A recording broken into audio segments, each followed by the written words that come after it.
I thought it was just another ordinary shopping trip with my wife. While I stood at the checkout paying for our groceries, she quietly stepped away to answer a phone call. I barely noticed until an elderly security guard walked straight toward me with a worried look on his face. He asked one question, "Is that your wife?" I nodded. He looked over his shoulder, lowered his voice, and said, "Don't react.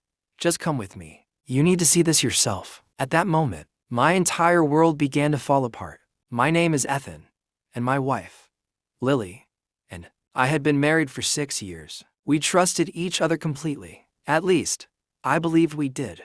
That Saturday afternoon, we stopped by a large department store to buy a few things for the house. Lilly smiled as we walked through the aisles, joking about how we always came in for one item but left with 10. Everything felt perfectly normal. When we reached the checkout, I pulled out my wallet while Lily's phone suddenly rang. She glanced at the screen, looked strangely nervous, and quietly stepped away. I didn't think much of it. As I finished paying, an elderly security guard slowly approached me. He wasn't smiling. He looked concerned. He asked quietly, "Is that woman your wife?" I answered yes. He paused for a second before saying, "Please don't confront her yet, just come with me." Confused, I followed him into the security office. He pointed toward one of the surveillance monitors. The screen showed Lilly near the back exit of the store. She wasn't talking on the phone anymore. She was meeting a man. The two hugged. Not the kind of quick greeting friends share. It was long, comfortable, emotional. My stomach dropped. I felt my hands begin to shake. The guard explained that the same pair had been meeting inside the store every Saturday for nearly 3 months. Employees assumed they were husband and wife because they always arrived separately but left together through different exits. Today was different. For some reason, Lilly had come with me. The guard recognized her immediately. He admitted he debated whether to tell me. Finally, he decided I deserved the truth. I kept staring at the screen. Then I noticed something else. The man handed Lilly a thick envelope. She slipped it into her purse before wiping tears from her face. I wanted to storm out. Instead, I stayed calm. I thanked the guard and walked back into the store as if nothing had happened. Lilly smiled, ready to go. I forced myself to smile back. The drive home was silent. That night, after she fell asleep, I couldn't stop thinking about the envelope. The next morning, I finally asked her. At first, she denied everything.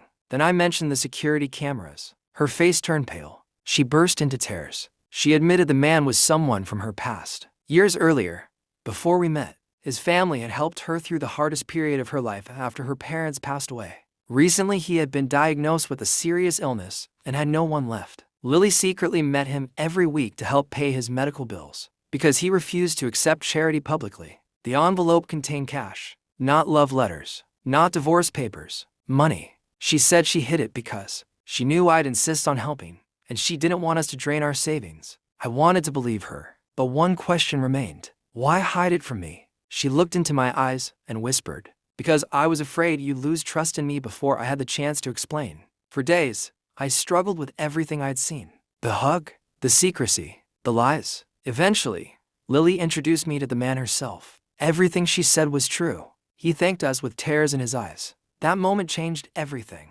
I realized that sometimes the truth isn't hidden because someone is betraying you. Sometimes it's hidden because fear convinces good people to make terrible decisions. From that day forward, Lilly and I made one promise. No more secrets, no matter how painful the truth might be. Months later, the man recovered enough to rebuild his life. Our marriage survived too. Not because trust was never broken, but because honesty finally replaced fear. And every time I remember that elderly security guard, I realize he didn't destroy my marriage. He saved it by giving us the chance to face the truth together before suspicion destroyed everything. Trust isn't tested when everything is perfect.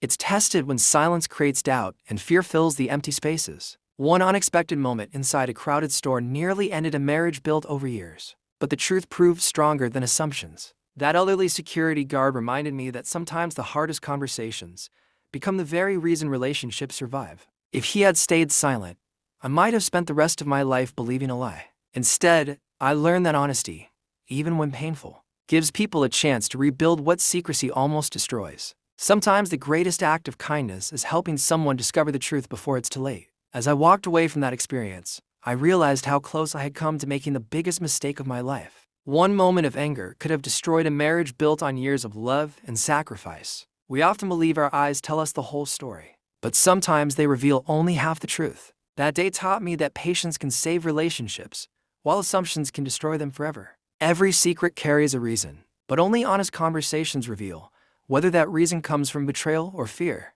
If this story made you stop and think, remember this one lesson.